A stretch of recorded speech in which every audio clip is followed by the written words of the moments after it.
బెండకాయ టమాటా పులుసు పెడుతున్నాను. ఉల్లిపాయలు, పచ్చిమిరపకాయలు, ముక్కలు, టమాటా, కరివేపాకు, ఉప్పు వేద్దాం, తొందరగా మగ్గుతాయి. పప్పు కూడా వేసేద్దాం.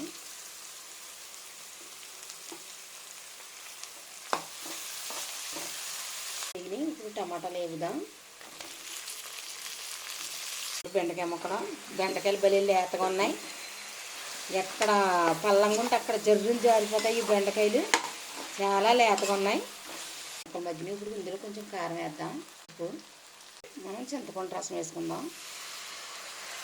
వేసేసాం కనుక ఇది మరగనివ్వాలి. కాంబినేషన్గా పప్పు, తోటకూర, బెండకాయ టమాటా పులుసు రెడీ అయిపోయింది.